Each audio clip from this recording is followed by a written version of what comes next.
People who are new, just pay attention to something I have to tell you. Some of you may already know it because you may have watched some video of mine, or you may have already done something at your end, before attending my classes. So in RC, one of the first things I ask people to do, or teach people, is previewing. I think it should be the first thing, and I think the older batch will agree with me when I now say it, because they have tried it enough to get convinced of the logic of preview.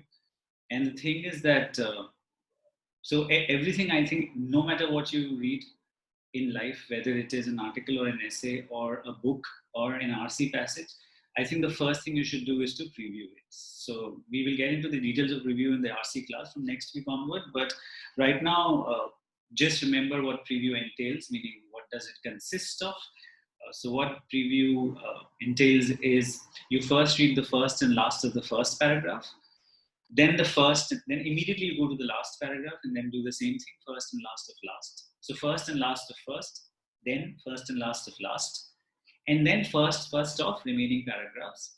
If there are a lot of paragraphs, you can do first of a few, and the moment you are sort of not 100%, but even if you're 70-80% sure that, okay, I think this is the passage, this is what kinds it is, then your work in preview is done. Okay, the purpose of preview is to make a map. And what a map does, if you connect it with a real map, is that a map tells me where, and very little of what, but mostly it tells me where. So where things are, and very little of what. And our focus in previewing, whether it is, again, a newspaper article or a magazine article or internet or some essay or whatever, our focus should be that how many of who, what, where, when, why, how. Okay? Who, what, where, when, why, how. How many of these can I sort of answer just based on preview? And you will be surprised, positively surprised, to find how much it answers, how much only preview will help you answering these questions. Anyway, I'll get into the details later, as I said, but right now that is the deal. Okay, fine. So that's the thing with preview. That is what we have to do. So that is what we will do with this passage as well. You guys can hear me, right? Everybody can hear me, no? Yeah. So if it is a newspaper or a magazine or an internet article or whatever, we already have two clues. One is the title and the other is the subtitle. These clues are majorly helpful, so obviously we should make use of them. In RC, we won't have this, but it's okay. So the title is, Nihilism. It is also pronounced as Nihilism, but Nihilism is the preferred, the primary pronunciation of this word is Nihilism. And it comes from nothing. So as you already would have understood. So that is the title. The title is completely useless in this case because one word cannot tell us anything. If you actually think about it, even a book cannot be on one word, right? Which is in RC, those of you who have done with me, is the difference between topic and scope. So those of you who haven't done, ignore it, not as of now very important. So anyway, so we know that it'll have to do something with nihilism. Now, some of us would already know a little bit about nihilism. Some of us wouldn't know anything. Some of us would know sort of. Some of us probably would know in great detail. Now, all that is a personal thing. I remember in my earlier batch, somebody asking about nihilism in some class, I think. So anyway, so we had a word on that. Or maybe it was in the book reading session that I took for the still earlier batch. Anyway, okay, Gitanshi asked. Okay. Oh yeah, all right, degree. Okay, cool. Okay, so the subtitle is The Risk of Nihilism is that it alienates us from anything good or true, yet, and transition word and phrase, again, you have to be careful. So the first sentence is telling us that nihilism. By definition, nihilism should be looked at negatively. There is a similar word, by similar I mean negatively taken. So anarchism comes from anarchy, which is usually it is usually used as a synonym of chaos. Everything is in disorder, pandemonium, madness. But anarchism has a technical meaning, and it's a very, very rich philosophy. So, in fact, if you ask me, I am to a decent extent an anarchist, and I'm talking about the political philosophy anarchism, not the chaos thing. That's a different meaning of anarchism. But anarchism, basically, in the sense that I am using, is without a monarch, meaning, nobody to rule you. So self-governing societies and all that. But anyway, it's a very extensive topic. So this word is misused, defamed. Similarly, nihilism also, because nothing. So how can you believe in nothing? So you are a pessimist. You are an idiot. You don't like people. You are a misanthrope. Misanthrope means somebody who hates humans, and so on. Yet believing in nothing. And so now, those of you who didn't know the meaning of anarchism, just pay attention. As I said, conceptual words will more often than not be defined then and there. So the risk of nihilism is that it alienates us from anything good or true, yet believing in nothing. Now, doesn't this tell us that this is what this word will mean? Because the first sentence says the risk of X. Okay, so again, I'll erase everything. The first sentence tells us remove this. The risk of X is that it alienates us. It is X. So the risk of X is that X alienates us from anything good or true, yet believing in nothing. It has to be X. It has to be defining X, because why else will you say that? And yet, meaning however, believing in nothing, which means this is X, has positive potential. Okay, so we have understood what this, which is brilliant. We have more or less understood what this essay is going to be about. It is going to be about nihilism, X, but it is also going to be about that nihilism is not just nihilistic. Nihilism is not just negative. It's not nothing. It can have positive potential. So we have got a decent idea of what this article or essay is going to be about. Now let's do a preview. So the preview, nihilism is a constant threat. I don't think we have to read further in case you have sort of understood what nihilism is, or you already knew. But suppose you don't, you can read one more sentence just to get a hang of it. As the 20th century philosopher Hannah Arendt recognized, it is best understood, obviously, so again, that pronoun concept referring to nihilism, it is best understood not as a set of dangerous thoughts, but as a risk inherent in the very act of thinking. So the very act of thinking, if it includes nihilism, if the act of thinking is nihilistic, then it is risky because, nothing. So that is why it is a constant threat. I'll come back to Arendt and other philosophers as we move on, but right now I'll skip it. Then we come to the last sentence. At this point, on the brink of nihilism, meaning on the edge, there's a choice. Either keep thinking and risk alienating yourself from society, okay, which is, or stop thinking and risk alienating yourself from reality. Now, so chances are that quite a few of you wouldn't understand what's going on here. But those of you who already knew the meaning of nihilism would probably get some hang of these sentences.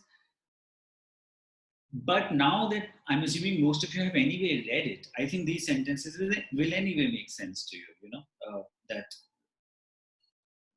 the positive side of nihilism. Then we come to the last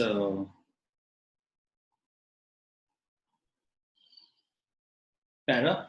According to Simone de Beauvoir, so this again was a philosopher. Again, I won't spend time right now, but so suppose you were previewing this, it's a person. So suppose you don't know who she was. So according to, so you can immediately call it as X, or you can call it as S. because of Simone. So according to Simone de Beauvoir, in the ethics of ambiguity, this is italics. I've told you so many times, if something is used in italics, especially along with a proper noun, then it refers to a work by that person. Work, please understand, does not necessarily mean a book. It could be a musical piece. It could be anything. So anyway, according to Beauvoir in Ethics of Ambiguity, written in 48, one of the forms that nihilism can take is nostalgia, the desire to return to how free we felt as children before we discover that as adults, that freedom entails responsibility. Now, obviously this sentence can be understood in a particular way, but I think without the context of what went before, probably it may be misunderstood. So suppose you were previewing it for the first time and you came to this sentence, you can ignore it because it won't help too much. Then we come to the last part. Rather than letting ourselves feel powerless in a world that seems to have stopped caring, we should ask where nihilistic views of the world are coming from and who benefits from us seeing the world that way. Okay. So rather than letting ourselves feel powerless in a world that seems to have stopped caring for not just us but for itself and for everybody. So of course, when we're using the word world here, we are talking about people, human beings, obviously. So rather than feeling powerless in such a situation, we should actually ask where these views, nihilistic views, are coming from and who benefits if we see the world from that point of view. So basically, this is what it means. Then we will read first sentences of a few paragraphs, maybe all. Let's see. A century before Arendt, Friedrich Nietzsche described in his so now just to give you a little bit of a background, Arendt was she was a Jew who had to escape to the US because of Nazi Germany, and she's considered to be one of the most important philosophers of 20th century. And she wrote a book-length piece on this Nazi one major officer, Eichmann was his name, who escaped to Argentina, I think, and then he was finally caught and brought to trial and given a death sentence, and he, I think, was hanged to that or something.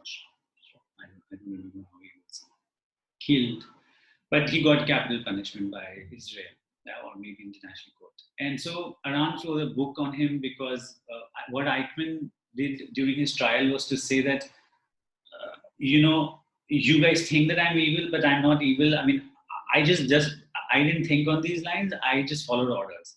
I was a person who follows orders, and so I followed orders. Anyway, this is a very, very complex. You have to read it to understand what was going on. But on him, she wrote a book, and she coined this phrase, which has become very common usage in philosophical and socio-political circles, called the banality of evil. Okay, and banal means something which is repeated so often that it loses its significance, it loses its meaning. And so the banality of evil means that evil is so rampant, it is so everywhere that evil is no more evil, like it doesn't shock us as much, it is banal, so that anyway, so that's Arendt. Friedrich Nietzsche is considered to be, he was a 18th century or 19th century philosopher, and he's considered to be one of the most important philosophers of all times. And he was again a German philosopher. So he was what you should call as a rebel. He wrote against most things, which is why his name is used in nihilism a lot. He's considered to be one of the nihilistic philosophers, even though he wasn't, as you would have figured here. And he's known his most, so see, most philosophers have some phrase attached to them, like Arendt has banality of evil. Nietzsche has the phrase called God is dead attached to him. So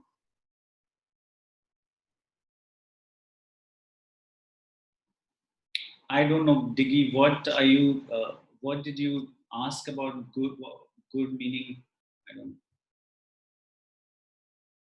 Okay. No. Banal means trite. It's been used so often that it loses. Viktor Frankl, I think you meant, Ashish. Yeah. So you're talking. Yeah. Yes, he did. Yeah, yes. So Frankl was, you can call him as the opposite from nihilistic angle. So yeah, okay. Yes, Abhinav, good. Cliche, yeah, in a way, but a stronger word. Banal is a stronger word, but yes, it's a synonym. Uh, yeah, you can use it. You can use it in that sense, DB. Okay, so fine.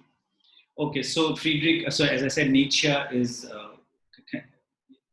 he wrote this called "God is Dead," and he meant something far more profound than what the phrase superficially implies.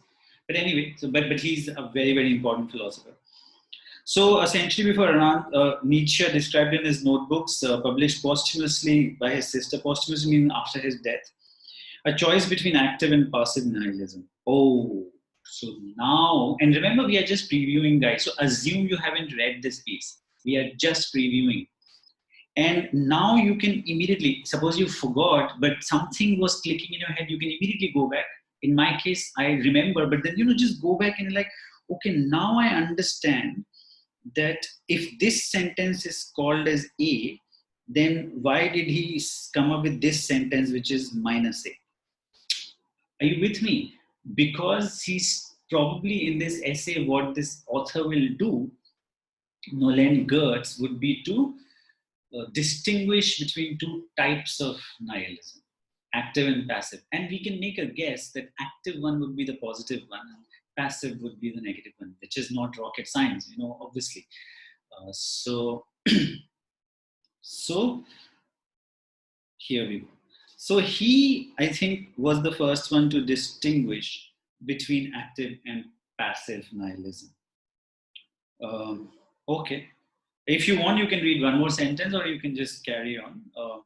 According to Nietzsche, we can then become something has been spoken of, active nihilists and reject the values given to us by others in order to erect values of our own. Again, the people who are with me from earlier, meaning the first batch people, would already know that I have emphasized this so often and proved it. But people who are new should see what is going on here. That at a very superficial level, preview seems like, yeah, okay, it'll be fine, but big deal. But as the first batch people have already witnessed this with me, and then they must have done it on their own, it is genuinely astounding how preview helps us. So, for example, we have started previewing just the third para. We did the first and the last, then the second, and now the third. So effectively fourth, but in sequence the third para we're previewing. We already know this, what kind of a passage this is, what it will deal with. We know it is going to deal with two types of nihilism, and it will tell us that one is actually a good thing and the other probably not. Probably. Remember, all this will be probably till the time we are finished. And this I will tell you in RC class. We also now know, remember, just based on previewing, what is active nihilism and how it will be different from passive. Just read this sentence again. According to Nietzsche, we can then become active nihilists and reject the values given to us by others. So remember, first of all, there is something called nihilism, okay, which probably means, you don't believe in anything or you think there is nothing. However, active nihilism is deeper. It means that we reject the values given to us by others. I won't do something because you are telling this to me. I will do if. So some of you, because you're young, you may want to say, because I feel like it or I don't feel like it. Now, again, the earlier batch already knows my viewpoint on this and knows the viewpoint of philosophers on this, that no, you don't have the right just because, you are you.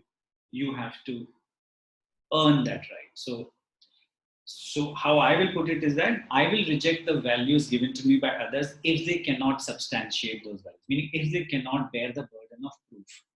Burden of proof means if you are telling me that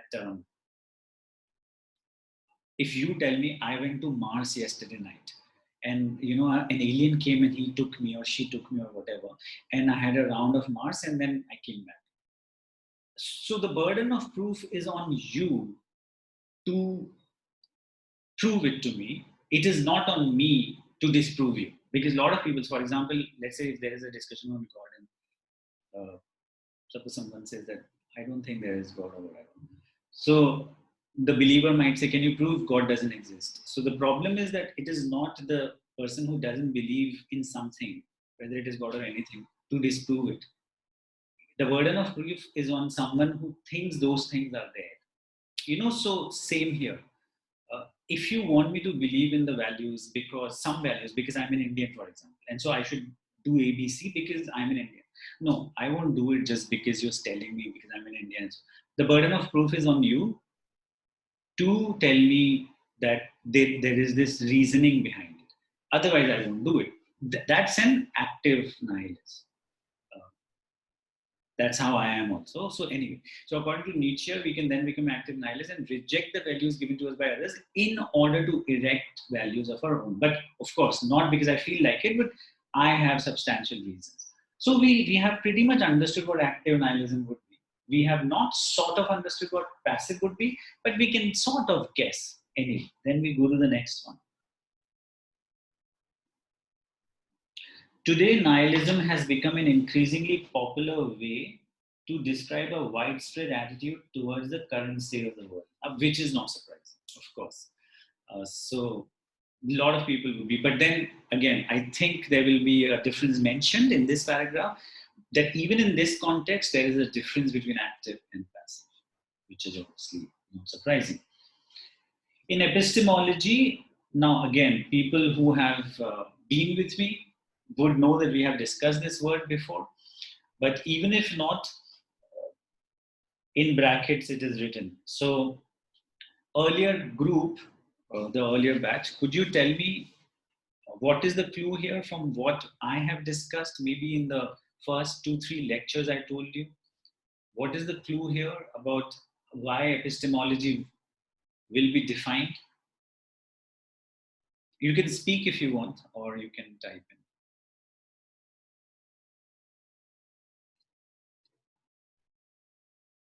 Yes. So, but and so, what happens if there is a conceptual, a very good Vedanta and very good Gitanshi and very good Sachin? So, those of you who are okay, Sachin is a new person, so Sachin has said something else. But uh, so, what will happen, guys, is that whenever you come across a word which is a conceptual word, so it's not difficult to understand because it is a pure vocab word, like esoteric, but it will be difficult to understand because it is a conceptual word. So these are two different things. Again, I'll get into the details later. But what I have said and what I will say is that conceptual words are 99% of the time defined there. They define it. It's just the way it is. And they define it in a way which new people also know from grammar. They define it parenthetically. So they will either use 2 commas or they will use a pair of brackets or, a pair of dashes, or they will use a pair of brackets. And here, the third one is happening. And so we can be sure, more often than not, it will be the definition. So epistemology, what is epistemology? The theory of knowledge. That's what it is. Of course, it is far deeper than that, but for now, we'll keep it at that. Yes, Kitanji, good. And yes, Aradhya. Okay. So in epistemology, nihilism is often seen as the denial that knowledge is possible. See, remember we're dealing with epistemology. So it's a study of ology, study of what? Episteme means knowledge. So it is a study of knowledge. So the best way to understand this may be confusing, but eventually it will help you, is knowledge about knowledge. That's the meaning of epistemology. Knowing about knowing. For example, how do we know? What do we know? How do we know what we know is actually true? How do we distinguish between truth and false? Who decides? Where do we get knowledge from? What are the different ways of getting it? Can we be fooled? What is the difference between illusion and knowledge? And so on and so forth. Okay. So in nihilism is often, so remember nihilism, nothing, is often seen as the denial that knowledge is possible. The stance that our most cherished beliefs have no bedrock. So some of our most cherished beliefs that are closest to us, which we think are extremely important, may stand on nothing, may be completely without a base. So nihilism is on those lines, that knowledge is not possible. Then, but for epistemological nihilism, there is no standard, no foundation, no ground upon which one can make knowledge. So this is directly coming from here. And so because of this but, we know that here something different must have been talked about, which is why it is again comparing. If something is claimed to be true based on past experience, then the problem of induction arises. So again, we are still with epistemology and induction, and there is a colon. So if you want, you can add a colon here in these three. So there's a fourth way in which something could be, a conceptual word could be defined. So what will be the problem of induction? Just because something has happened does not entail that it must happen again. So we haven't done logic yet with either batch. So, but induction is the opposite of deduction, and deductive is when you. But because of inference, the first batch people would know. We deduce something when we reach a necessary conclusion from a set of data. So from general to specific, that's deduction. Induction is the opposite, from specific to general. So just to give you an example, if I say all roses are red, X is a rose, therefore obviously X is red. That is deduction. But if I say X is a rose, X is red, therefore all roses are red, that's induction. And so induction is a problem because, you can't say that. So that is precisely what has been talked about here. In trivializing doubts about knowledge, so we know knowledge is carrying on, so we can skip this. We can skip this also. Scientific theories, again, knowledge, we can skip this. In other words, for the passive nihilist, knowledge doesn't matter, so okay, fine. In moral philosophy, nihilism is seen as a denial that morality exists. So just like in epistemology, nihilism means knowledge doesn't exist. Similarly, in morality, nihilism means morality or ethics or right and wrong doesn't exist. So this carries it on, this carries it on, this also carries it on. We know this paragraph will deal with problems in trying to base morality on reason. Carries it on, carries it on. This also carries it on. This also, this also. Remember the paragraphs, the first sentence will tell us what's going on. That is why I'm being so fast, because I know that nothing new is being introduced. Similarly here, this is carrying that on, comparing them again, same. So it seems he spent a lot of time in moral nihilism as compared to epistemological, and right now only two have been discussed. Okay, so that's what this is. So basically it deals with specifically two types of nihilism, moral and epistemological, and within those still two types, each active and passive. So we have pretty much understood quite a bit about what this essay will consist of. And so new people, what this means is that now when I will read this, I won't be shooting in the dark, because think, if you had not been, and you wouldn't have, if you didn't know this, a lot of new students wouldn't have previewed this. So now compare. When you're reading for the first time without previewing, every new paragraph is hitting you for the first time. And so your brain has to do 2-3 different things at the same time. First of all, get it that, oh, now this is being talked about. Then you have to understand that. Then you have to understand it with what came before and what will come later. So, you have to do a lot of things, and so that is too much for a little brain like ours. Whereas, had you previewed it first, you first of all already know broadly speaking, what this passage is.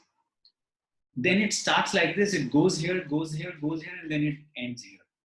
And so when you will actually start reading, you are already prepared, because connected with the map analogy, you already have seen the map properly, and now you're driving or riding. So you know the right turns, the left turns, where is it that you have to take a U-turn, so many other things. That's the logic. Okay? Yeah. So you won't be shooting in the dark. That's the thing. Okay, so that's the preview, and which has told us a whole lot of stuff. Now I give it over to you. Tell me, what do you want me to do, or what do you want to discuss, ask? I mean, you don't have to ask. I mean, suppose you want to just share something. Very good. Go ahead. Please tell me. You can use the audio. That will be better because it will save time. But you can use the text if you want.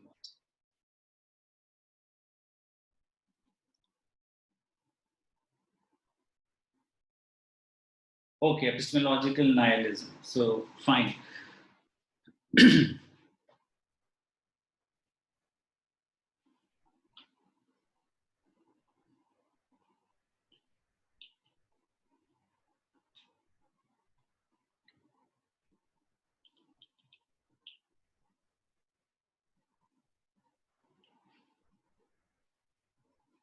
Fifth paragraphs. I think am I on the right one? First, second, third, fourth. Yeah. Sir, can you please explain the last line of the third paragraph? Third paragraph. So this is fifth, this is fourth, this is third. This one? Yes, sir. Yes, sir. Okay. So the thing is, this sentence, I think, starts from here, no? Yes, sir. Yeah, it's a damn long sentence. Okay, cool. To believe just for the sake of, so I discussed this with, I think, Vedant yesterday about how to read longer things. And so now I will talk about it just now also. So break it down into clauses. Okay, this even the new people already know. Break it down into clauses and try to understand individual clauses and then keep connecting.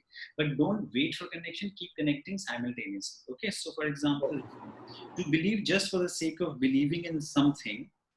So this can be looked at as one independent unit of information. So to believe just for the sake of believing in something. This is independent. So we have understood what it means. Can lead, so you can call this as X. So X can lead to a superficial existence. And what is X? To believe something just for the sake of believing. This is very similar to what I said. It's my life. That's the way I am. I feel like believing in it. What is your problem? This is very similar to that. So to believe something just for the sake of it can lead to a superficial existence. To the complacent, except complacent is when you take things lightly. If you have a complacent attitude, uh, it's in Hindi it is chalta hai attitude, chalta hai, whatever. So that's the meaning of complacent. So to the complacent acceptance of believing anything believed by others. So now we connect these three parts. So X can lead to, and we know what X means, so we don't have to go there again and again. X can lead to a superficial existence. And what is that? That is to the complacent acceptance of believing anything which others believe in. So we have understood these three together, because now for this entire thing, if you call this as Y, the reason for Y is being given. Because believing in something, even it turns out to be nothing worth believing in whatever, even if it turns out to be nothing worth believing in, will be seen by the passive nihilist as preferable to taking the risk of not believing in anything. Which means, according to the passive nihilist, even believing in nonsense is preferable to not believing anything, which I think would be the active nihilist. So a passive nihilist is a pretentious nihilist. So the passive nihilist sort of knows this, that there is nothing, but still, maybe because of cowardice or whatever, still prefers to believe in something, no matter how idiotic or devoid of that base that I was talking about, or reasons, devoid that is, still will believe. Two, taking the risk of staring into the abyss, a metaphor for nihilism that appears frequently in Nietzsche's work. So now, this is again an example of what I keep saying: familiarity, familiarity, familiarity. So those of you who are familiar with this would immediately understand, like I did, because just like so there are many things associated with Nietzsche. So as I said, he's considered to be one of the most important of all times, and not for idiotic reason, meaning he was genuinely, as in, you may disagree with him or agree, doesn't matter, but he's, again, like what I wrote about Justin H. Smith, that there are some minds who have the power to make us pause and think. If you multiply that by 10, that is Nietzsche. Okay, so that level. So if Justin H. Smith you think was cool, this guy is a different level, Nietzsche. Okay, so he was a genius. There is no doubt about it. So there are a lot of things associated with him. So one I've already told you about is there, which is a deeper thing, but I don't want to get into it right now. The other thing he said, I think, which is mentioned somewhere in this essay, I don't remember, but a quotation, which is, that which does not kill me makes me stronger. So that which does not kill me makes me stronger, which means you can do whatever to me, but as long as I come out of it alive, I will come out stronger.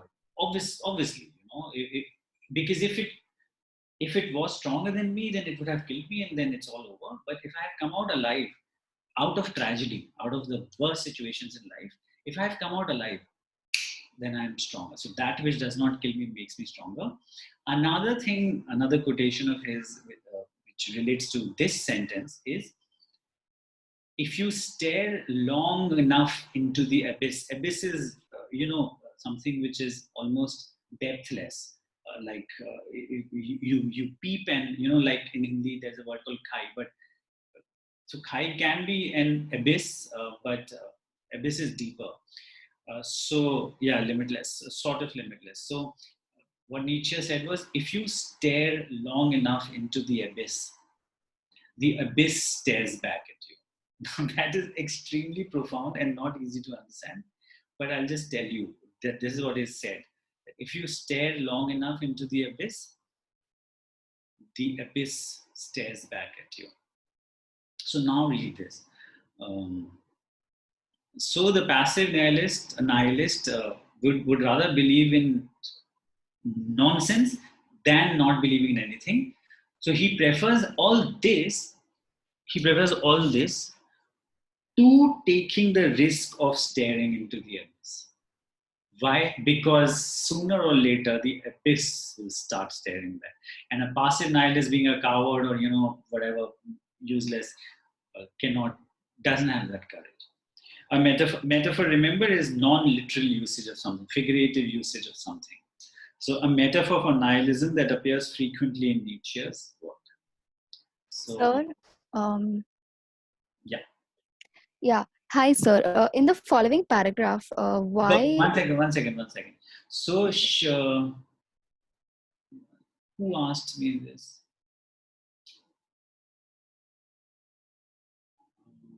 Who asked me this about this para? I'm forgetting. Sachin? Okay, so Sachin. Yes, sir. Sachin, sir. Yes, sir. I got it, sir. Yeah, okay. Now tell me. Thank you, sir. Hello. Yeah, tell me. Yeah. So, sir, in the following paragraph, why does the essayist say what he says? I mean, I couldn't really relate it. Sorry? This paragraph, no? Yeah. This paragraph, the first line. Why does he say that? Because I can't really relate it to the current state of the world, like he says. So, could you expand a little bit? Okay. Today, nihilism has become an increasingly popular way to describe a widespread attitude towards the current state of the world. Yet, when the term is used in conversation, newspaper editorials, it is rarely ever defined as if everyone knows very well what it means and shares the same definition. But as we have seen, nihilism can be both active and passive. if we want a better understanding of contemporary nihilism, we should identify how it has evolved in epistemology, ethics, and so this tells us that these probably are going to be the three things that the author is going to focus on. I'm just changing the topic for the time being, just to tell you, again, reading skills, and how it has found expression in different ways of life, such as in self-denial, death denial, and world denial. So I think Shruti was talking, right? Yeah. Yes, sir. Yeah, so he hasn't, not yet. He's just saying that this is what it is being done these days, but it is being done wrong. In fact, that's the point of this para, at least. In this para, he hasn't said what you are saying. But basically what he's saying is that this is what people are doing, and they are doing without even knowing. And if we want to understand it, if we want to know, then we have to do ABCD, like he has said. I didn't quite. You are saying that in this, why is he saying? Yeah. Repeat your question. So I just didn't understand why he says the first sentence, just the first sentence. I mean, I got a gist. Because it's a factual statement, meaning it has become popular these days to speak nihilistically. Oh, all right. So he's just making a factual statement, and these days it is fashionable. Right. To speak this thing. However, he's saying, however, they don't know what they're talking about. Yes. Oh, all right. So. Yeah. Got it? Yeah. Thank you. Yeah. Yes. Yeah, good, Divyanshu. You have summarized what Gitanshi was saying, which she did what I was saying. Oh, okay, you're asking. I thought you summarized. So,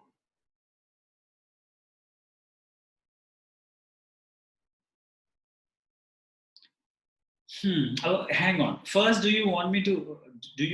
Where should I start with Divyanshu first or Diggy first, who asked me about that epistemological? Because if okay, so Divyanshu, these three things, where are they? Are they written somewhere in the essay?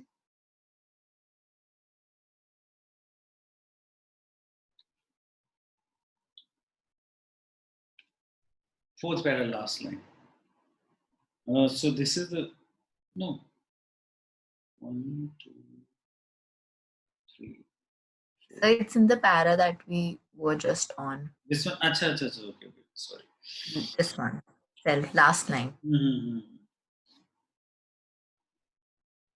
If you want a better understanding of contemporary nihilism, we should identify how it has evolved in epistemology, ethics, and metaphysics, and how it has found expression in different ways of life, such as self-denial, death denial, and world denial. Okay, cool. So, see, first of all, I think it will be elaborated later, as far as I think.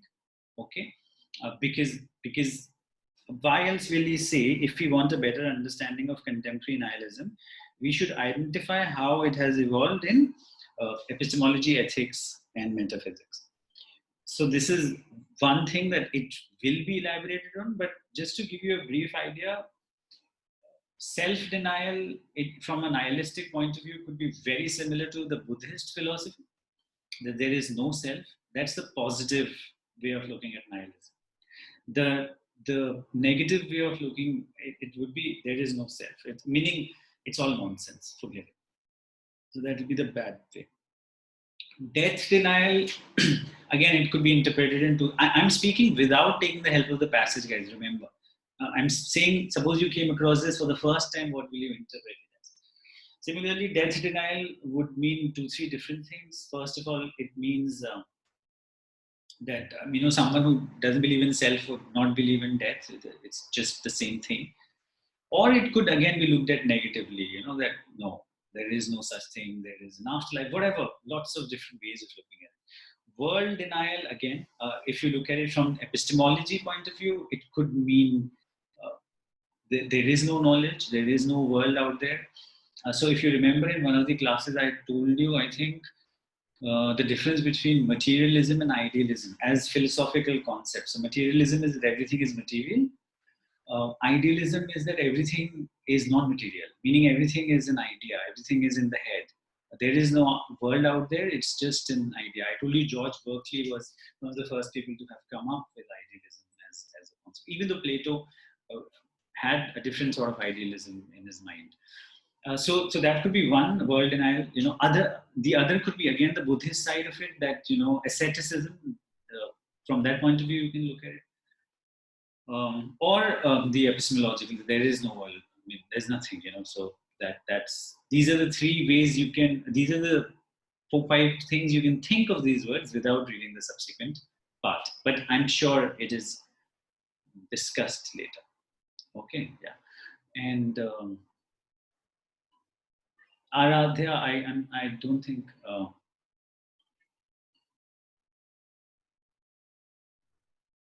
Very good, Aradhya. That's well said. Pretty cool. So, Huh.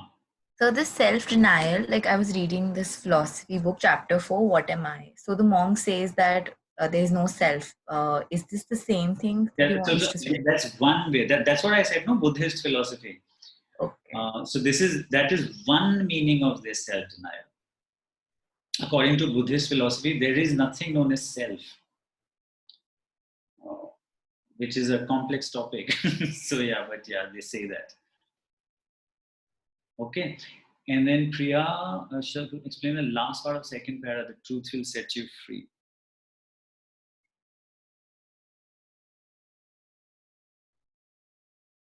Okay. One of his many aphorisms on nihilism was that it is the result of the highest values devaluing themselves. Values such as truth and justice can come to feel like they are not merely ideas, but that they have some supernatural power, particularly when they say the truth will set you free. So basically, roughly speaking, what this para is saying is that this is what people believe in, okay, or non-nihilists believe in, that there is something called truth, there is something called right, there is something called wrong, and whatever. And so there is something called truth, and so if you figure out the truth, you will become free. The truth shall set you free is the saying. The moment you get through, the moment you figure it out, you'll set it free. It'll set you free. This is what they believe in. Nietzsche and nihilist, and now we know active nihilist, disagree with this. They say no, there is no such thing. There is no truth. So there is nothing to set you free. There is something else which can set you free to get rid of this, and so on. Okay, Priya?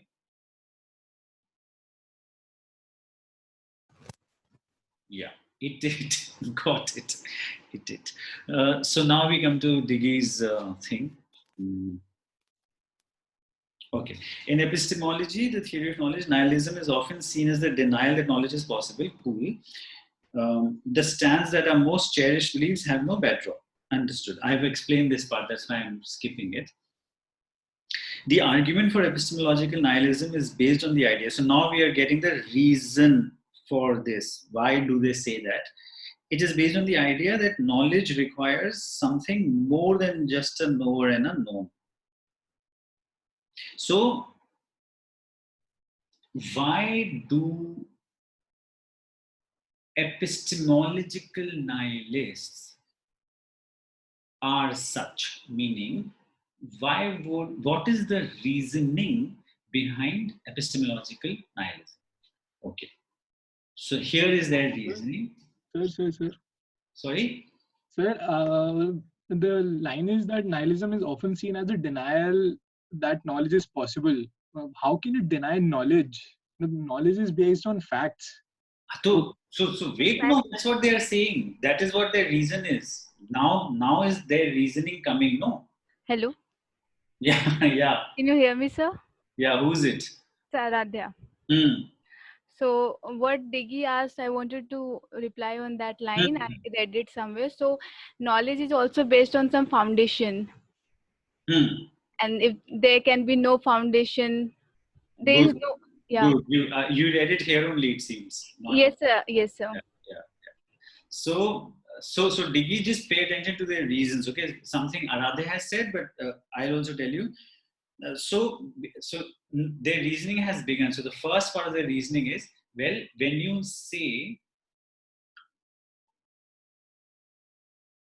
that there is knowledge, so you have a knowledge, that which is supposed to be known, that's knowledge, and the one who comes to know that. So the knower But according to the nihilists, it requires more than only these two things, knowledge and the knower.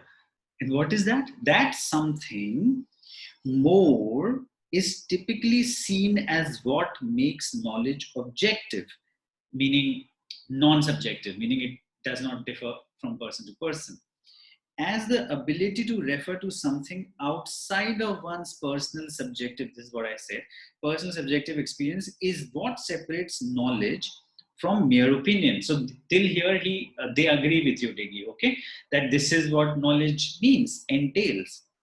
But for epistemological nihilism, there is no standard, no foundation, no ground upon which one can make knowledge claims, nothing to justify our belief that any particular claim is true. All appeals to objectivity seen from the perspective of epistemological nihilism are illusory. Okay, now I'll explain this with the help of an argument in philosophy called the demon argument, I think it is called. The demon argument. It is an epistemological argument. So the argument is, how do you know that there is an evil demon who has created this world and who is controlling you right now, to the extent that whatever your thoughts are being manipulated. So when you're thinking, I am free, you are not thinking it, it is being fed into you. And when you're thinking, I'm not free, it is being fed into you. So an easier way to understand this is another analogy, which people of your era and maybe will understand better, which is can you prove one of the two things? They are different, but I'm just joining to make it easier for you. Can you prove that you are not dreaming right now? Or can you prove that you are not a part of a video game being played by a far more advanced species? So let's come to the dream part. Okay. How do you prove that you're not dreaming? Suppose you say, I can pinch myself. Well, the argument against that is, what if you're pinching in your dream? And you say, but I'm awake, yeah, but what if that thought is in the dream? So there is no way to get over it. Very similar to Matrix, Diggy. Absolutely correct. How do we know we are not in a Matrix? That I think should help you substantiate what is going on. Sir, my doubt was in this para, the last line about discover a wealth of new facts, but we can never prove that these correspond to this reality itself. Okay, let me read that. Hang on. Thomas Kuhn argued in we can certainly develop very complicated and very successful models which we can use to discover wealth and new, but we can never prove that these correspond to this. Yes, absolutely. So what this means is that all our theories or hypotheses in sciences, when they say that the world is like this, or these are the physical laws, which exist, which when you do this, this happens, do this, this happens. So what Thomas Kuhn said, and a lot of scientists have said this, by the way, which is that how do we know? See, all of us have a model of the world in our head. We think this is the way the world works. And similarly, scientists have.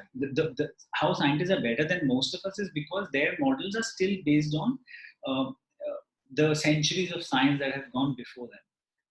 But don't forget that it is still a model. It is a better model than ours, probably. Maybe it is a better model than the religious models, but it is still a model because, otherwise you can't do science. So you have to take something to be the case and then you work on it.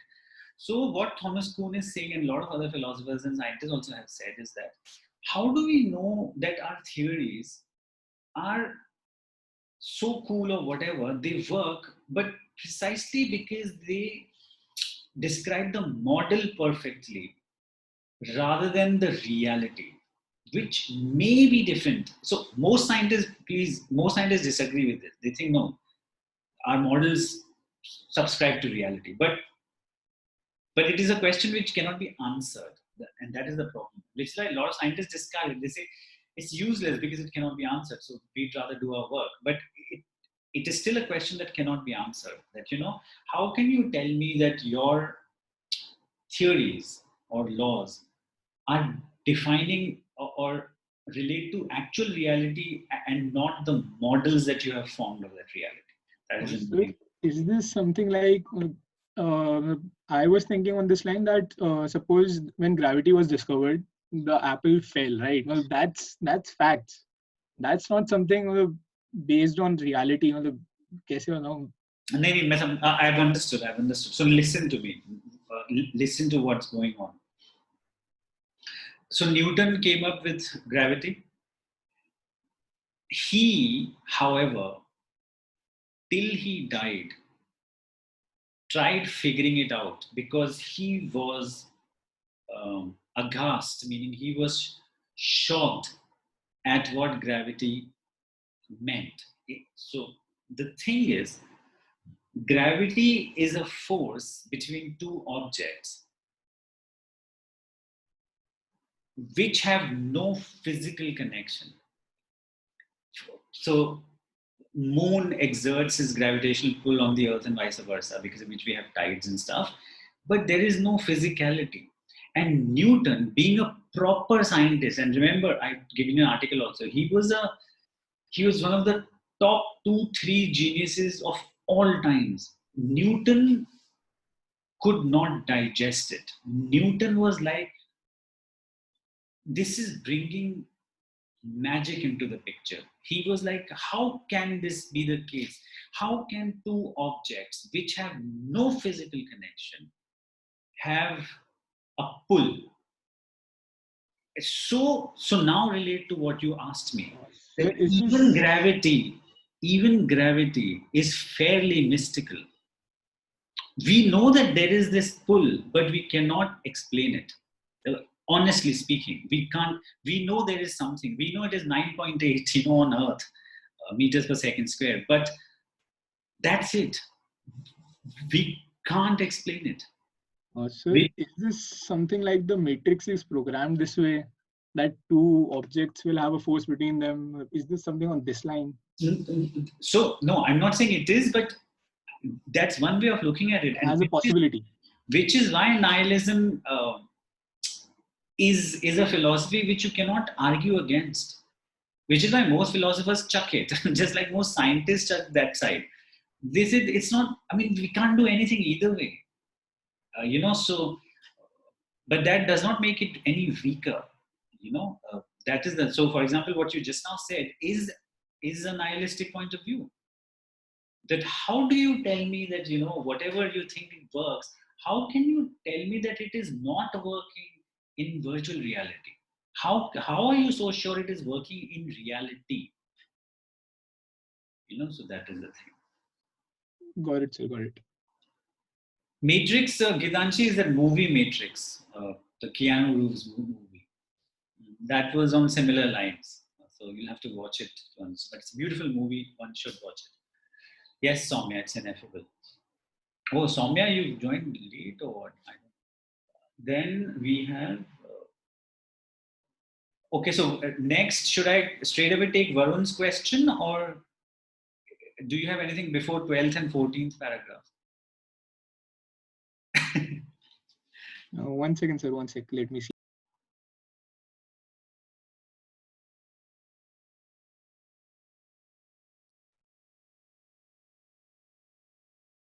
Ashish, that's a minor way of looking at it. But yeah, I think you're coming... I'll tell you, the difference is just the scientific theories still have substantial basis. Whereas rain god and all this was purely fear. So that's the difference. But if you're saying that it's just this progression, yeah, you're right. Sir, in the next paragraph, which is if something is claimed. Yeah, appealing to authority in the 4th line. Okay, so that's a logical fallacy. You remember we discussed fallacies one day? Logical fallacies. Yes, sir. Kind of. No. Okay, so logical fallacy is something which is logically wrong. Okay, but it seems to be logically correct. And so, for example,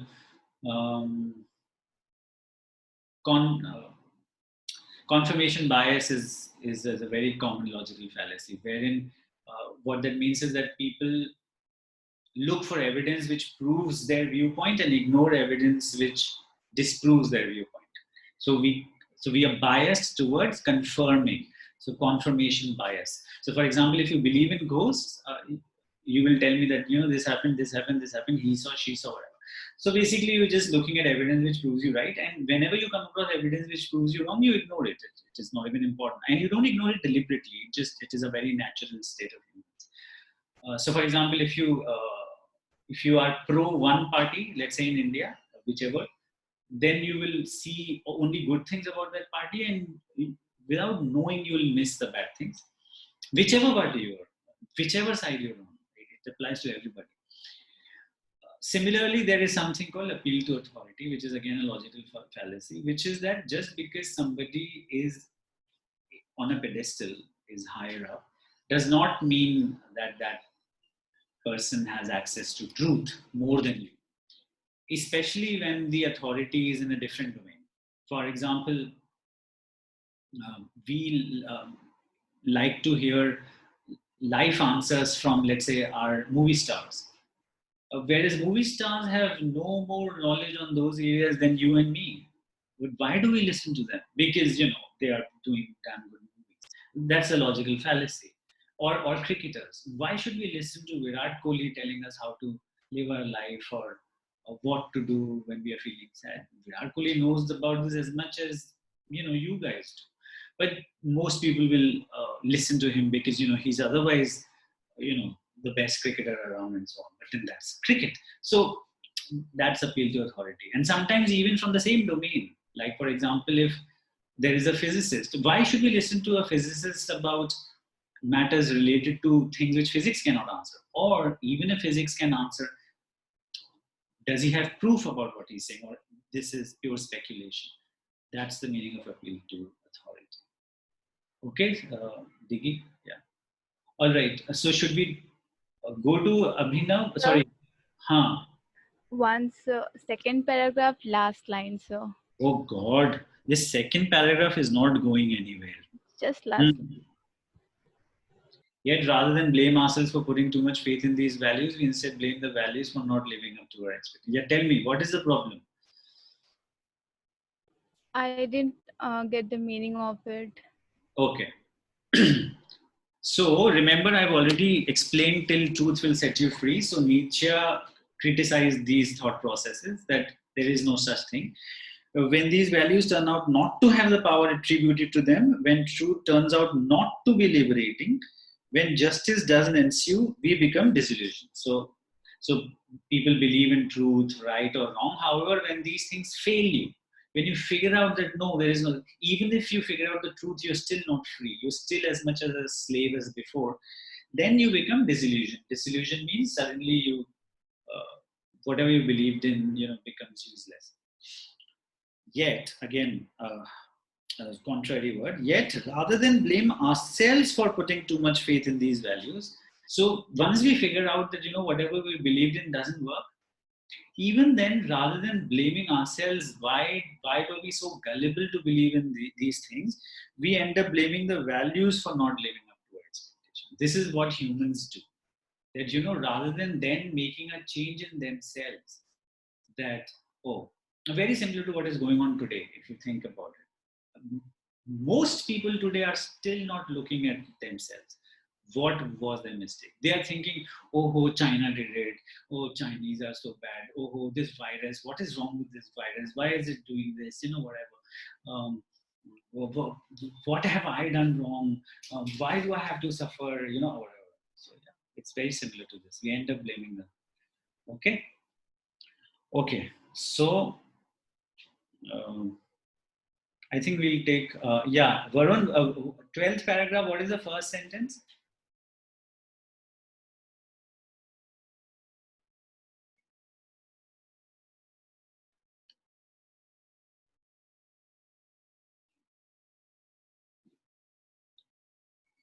What is the first sentence of the 12th para? The moral something, I think. Moral would be here. So, is it the 18th century moral philosopher? Oh. Sir, ऊपर गया. Okay, this one. Morality exists. Okay, cool. So, what do you want me to tell you, Varun?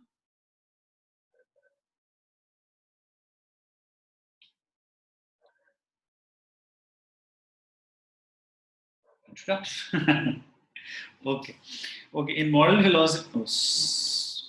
philosophy, nihilism is seen as the denial that morality exists. So this is understandable. Just like in epistemology, nihilism says that there is no knowledge. In moral philosophy, nihilism says that there are no morals, meaning there is no right or wrong. As Crosby argues in The Spectre of the Absurd, moral nihilism can be seen as a consequence of epistemology. So according to this guy, Crosby, moral nihilism is not so much an independent entity as it is a result of epistemological nihilism. Meaning, if you believe in epistemological nihilism, then automatically you will end up believing, which is not surprising. Without reading further, I think we can guess.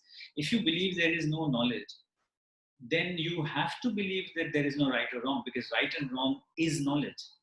So I think that is what it means. Anyway, if there exists no grounds for making objective claims about the knowledge and truth, this is epistemological, then there exists no grounds for making objective claims about right and wrong. So I said it in simpler words. In other words, what we take to be morality is a matter of what is believed to be right rather than truth. People believe this is the case. Whether that belief is relative to each historical period, to each culture, or to each. So people believe something to be the case, and that belief could be based on either a historical period. There are times when people, so for example, before Copernicus, even during Copernicus, because I think Galileo was killed. So I think even Copernicus was killed. But anyway, so before Copernicus, the Earth was supposed to be flat, and people did things with that point of view. Scientists did their science, and good scientists, but they started from the framework that the Earth is flat. So a lot of their things will come out to be wrong, but then that's how it is. So it could be historical period, it could be culture. Culture, you can see, nothing is better than India to see that, because we are fortunately a mix of numerous cultures, but unfortunately these days there is a clash going on. So that what is believed could be culture specific, or it could be individual specific, of course, rather than a matter of what is right. So, that is why moral nihilism. To claim that something is right has been done historically by basing these claims on foundations such as God or whatever, happiness or reason. Usually, right or wrong, meaning claims of ethics, have been made from the point of view of God or happiness or logic. Because these foundations are seen as applying universally, as applying to all people in all places and all times, that is the meaning of universally, they are seen as necessary to make morality apply universally. And I think now we will go against it. So basically that is what it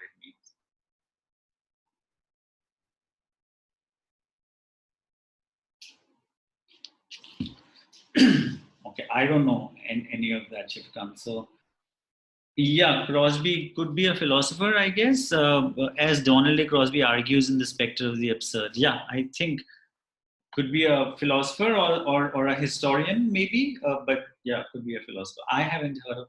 I think I seem to remember this name, but not too much. I am, I think, to a decent extent, Diggy. Yeah. Anyway, so next. Yeah, I think to a decent extent.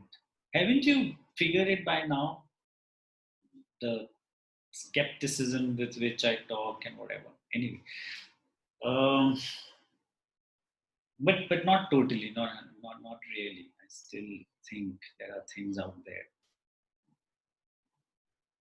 But I still think that nihilism has a very strong case. Yes, Aradhya. Yes, true. According to this article, at least, even those who don't think they are nihilists are actually passive nihilists, according to this article. So Varun has got. Okay, next out, guys. I don't think we'll be able to discuss Gitanshi's passages today. But anyway, that's okay. I think she doesn't mind because this discussion was fruitful. After reading, it is quite possible, Vedant. It is decently possible that yes, this is what happens. I think Diggy sort of right to doubt it a little bit because I don't think I'm purely that, but I'm borderline that. But I would, yes, it is reading, especially the kind of reading I do, which does that. So yeah.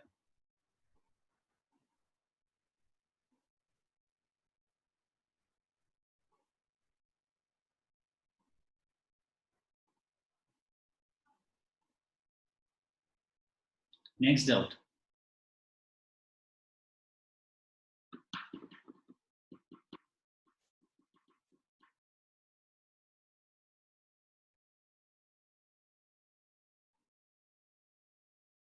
That's it.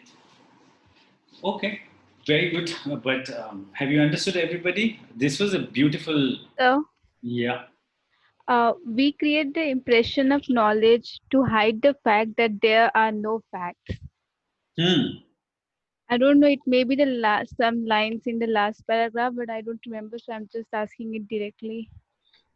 Yeah, so say that again. We create the impression of knowledge to hide the fact that there are no facts, isn't it? That's what you're saying?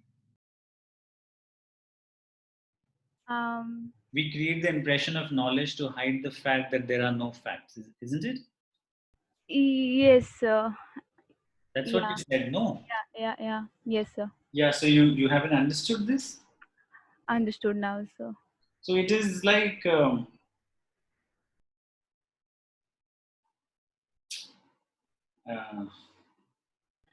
I'm getting it, sir. Oh, you got it? Yes, sir. Yes, sir. Okay. And so my second was I just... was thinking of an analogy to give you too. Please, sir. Understood. No, if you understood, it's okay. Or else, if you want, I can give you an analogy.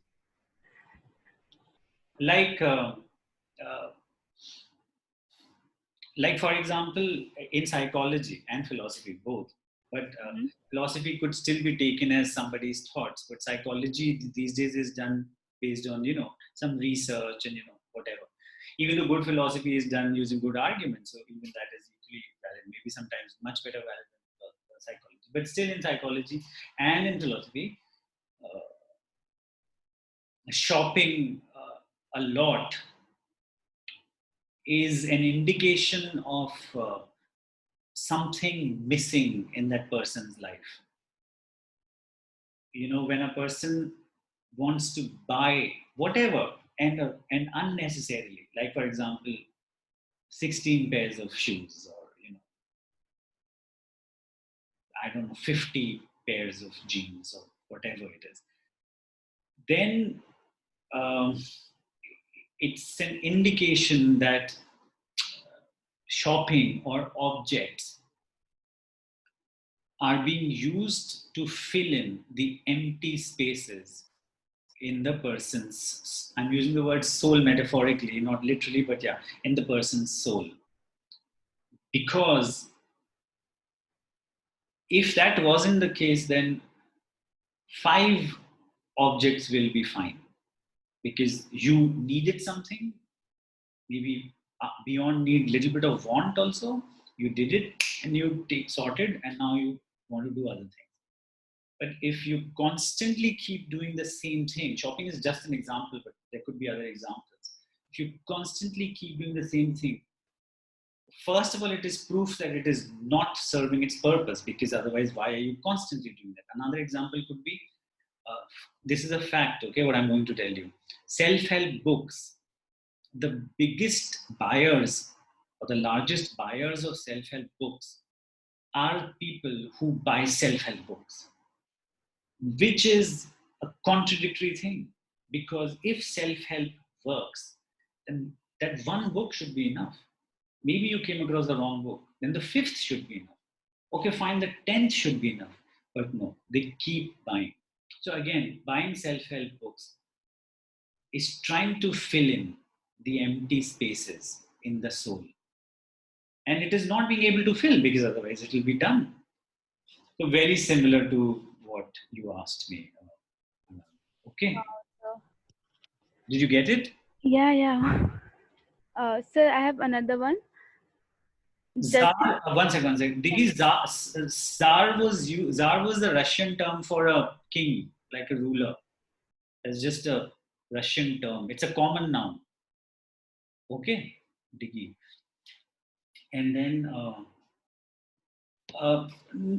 not Abhinav, not a theory in not a theory in respected circles like philosophy and all that, but in sci-fi, the groups, maybe Reddits or wherever, I'm sure this is a theory, but I haven't gotten into it. But this is a theory I know for a fact.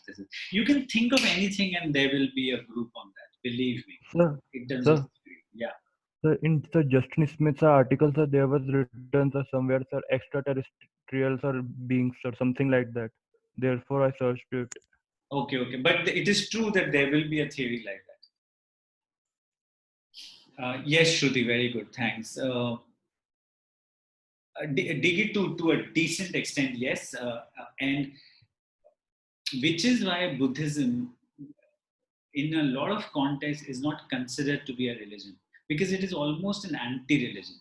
So Buddhism is a decently nihilistic, decently nihilistic philosophy, So, yeah. But if you exclude Buddhism, then yes, religion is pretty much, because religion, the whole point of religion is meaning, and so on. So, yeah. But I think, Aradhya, I'll first take your question, then I'll take the others. Sir, justice is merely propaganda used by the strong to oppress weak. This line, sir. So what it means is that if you look at justice formally, from a law point of view, that this is what we should do, this is what we are not allowed to do. If you do this, you'll be in jail. If you, whatever, if you follow this, you are a good citizen. So there are thoughts on this, and partially I am towards them, but not totally. But I am toward, and as I said initially, that I'm. If you ask me ideology, then it is anarchism. So then they say that no, all these things are defined and determined by the powerful to oppress and rule over the non-powerful. Roughly speaking, that is the meaning of what you quoted.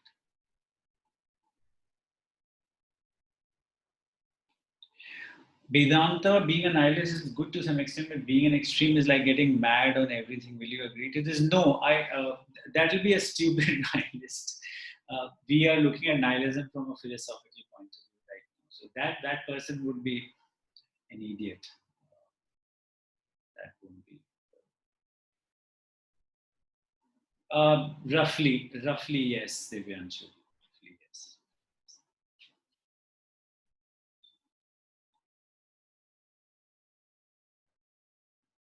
What else, guys?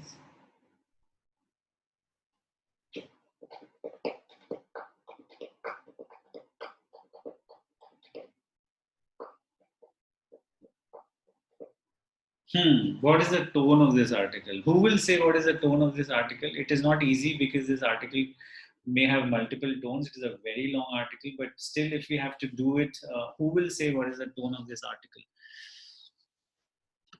For that, I think the first and the last would be of maximum help.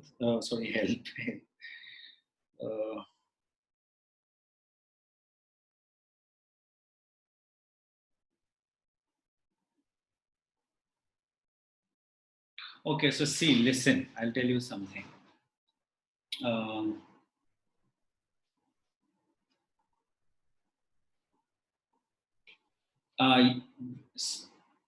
Okay, see, tone usually refers to mood. But sometimes not. Sometimes it is the other, tone, which is whether it is logical or argumentative. So this article doesn't have a mood tone, so that is thankfully the case. And I think pretty decently, Soumya is perfectly correct here. So no, it is not descriptive at all, Divyansh. It is analytical, and analytical, logical, you can call it. Descriptive, no. Descriptive, just Okay. So let me ask you this: Is this essay telling me something or trying to convince me? Tell me this. So it cannot be descriptive. Descriptive is a neutral tone. Descriptive means that person just tells me.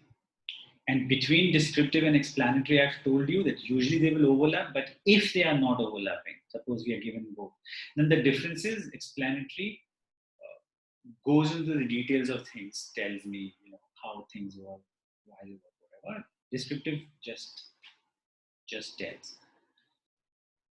The moment and the author starts playing a role rather than being a reporter.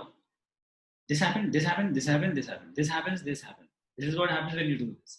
This is what doesn't happen if you do this. Rather than that, if that is the case, then it is descriptive, sometimes explanatory.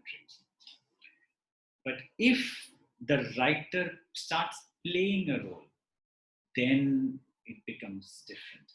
If the writer is trying to persuade me or convince me of something, then the tone could be persuasive, analytical, logical. Analytical, logical are the same things. Okay, so keep that in mind. So this is a purely, the whole point of this article is to tell us, first of all, that nihilism is not that bad. And it is not that bad because you have to look at them as two, active and passive. Active is what we are talking about. Passive is the one which is bad. Shruti, expository, the problem with expository is that expository, if you really look at the meaning, would be an all-encompassing word. Like it encompasses lots of things. That is the thing. So if I'm given expository as one of the answer choices along with analytical, then purely from the logic of main idea that we have discussed, we'll go. So expository will be the topic and analytical will be the scope. That's the thing. Okay, Shruti.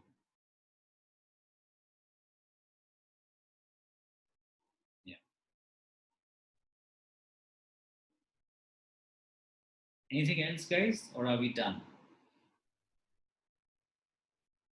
Good. So it was good. So I just hope this gives you some sort of what should I say, motivation to check some of these things. Nietzsche is one worth checking, but Nietzsche could be extremely complicated. So you can try reading on him, then by him, at least initially. Erich Fromm is one of the people I really, really like, and his Escape from Freedom.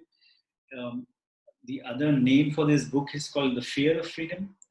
Is one of my all-time favorite books. I read it long back, but it's a beautiful book. It talks about two types of freedom, freedom to and freedom from. So he basically says that what humans have achieved through civilization means is freedom from authority, freedom from superstition, freedom from nonsense, whatever.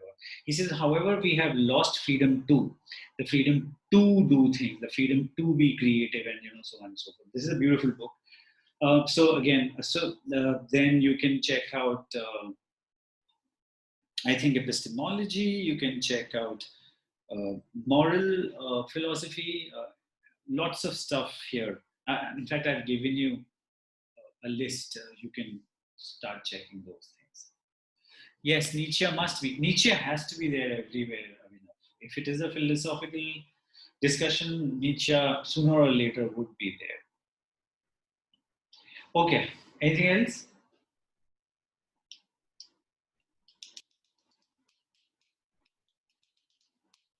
Okay, cool. So then we'll catch up later now.